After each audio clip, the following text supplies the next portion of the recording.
Welcome to the wild beauty of Montana, home to some of the most breathtaking national parks in the United States. Whether you're seeking the towering peaks of Glacier National Park or the sprawling wilderness of Yellowstone, Montana offers something for every nature lover and outdoor enthusiast. Today we're diving into the best ways to plan your summer trip to Montana's national parks. From Glacier to Yellowstone, I'm here to help you make the most out of your adventure. Montana is home to two iconic national parks, Glacier National Park and part of Yellowstone National Park, which it shares with Wyoming.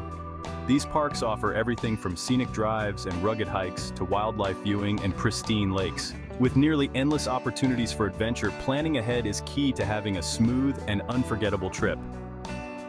So, why should you plan ahead?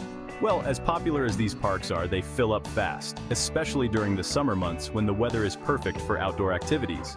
From booking accommodations to securing permits for popular hikes, everything requires careful planning. To ensure a successful trip, you'll want to start booking your travel and accommodations at least 6 to 12 months in advance. Yes, really. Especially for summer visits. Accommodations in and around Glacier and Yellowstone book up quickly, and if you're flying in, it's important to know the closest airports and towns that will serve as your gateway to these national parks. Let's take a quick look at where you can fly into depending on which park you're visiting, as well as towns near the parks for lodging and entertainment. If you're heading to Glacier National Park, the most convenient airport is Glacier Park International Airport in Kalispell. It's only about 30 miles from the park's west entrance. Kalispell is a small but well-connected airport with flights from major cities like Denver, Seattle, Salt Lake City, and Minneapolis.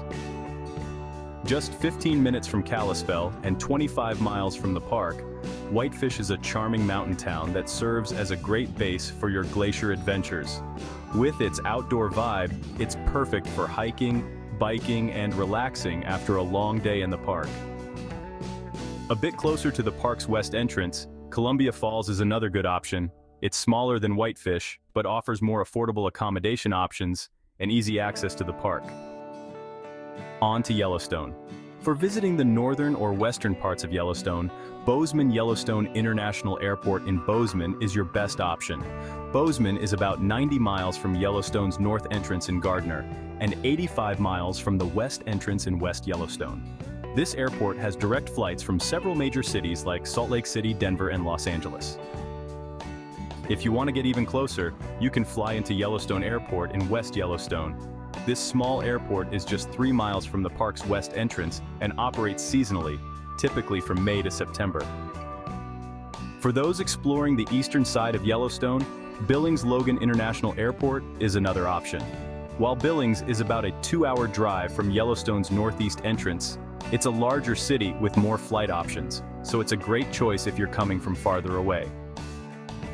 If you're focusing on the southern regions of Yellowstone or want to combine your visit with Grand Teton National Park, Jackson Hole Airport is your ideal gateway.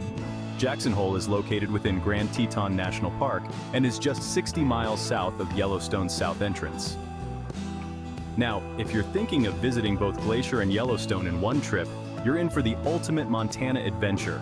These parks may seem far apart, but they're actually only about 6 to 7 hours driving distance from each other, making it totally possible to hit both parks in one amazing summer vacation. Here's how you can structure your trip to experience the best of both Glacier and Yellowstone without feeling rushed.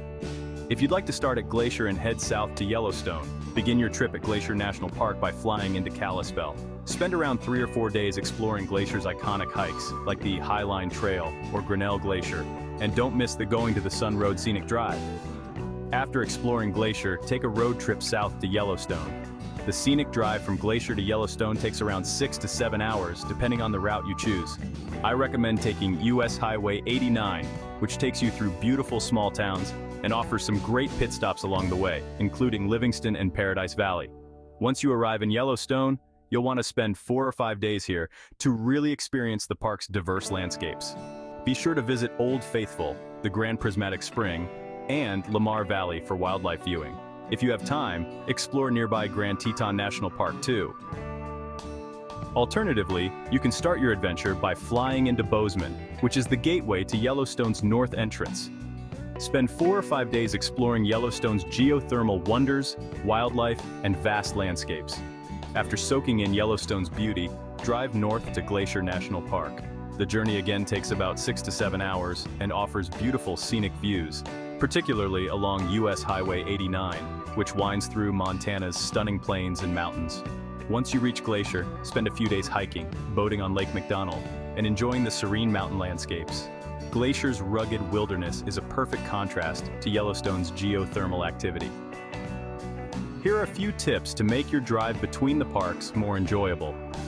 If you're looking for a scenic drive, US Highway 89 is a stunning route that will take you through charming Montana towns like Choteau and Livingston. This highway is known as the National Park Highway because it connects several national parks, including Glacier and Yellowstone. You'll definitely want to plan for some stops along the way. Consider spending some time in the historic town of Livingston, or stretch your legs with a visit to Lewis and Clark Caverns State Park, located between Bozeman and Butte. There are long stretches of road between the parks where services can be sparse, so make sure to fuel up and pack plenty of snacks and water for the road. Here are a few additional tips to ensure your visit to both Glacier and Yellowstone goes off without a hitch. Book accommodations early in both parks. Both Glacier and Yellowstone are incredibly popular during the summer months, so make sure to book your accommodations as far in advance as possible, whether you're staying in park lodges or nearby towns. It's best to start booking at least 6 to 12 months in advance. Pack for all weather conditions.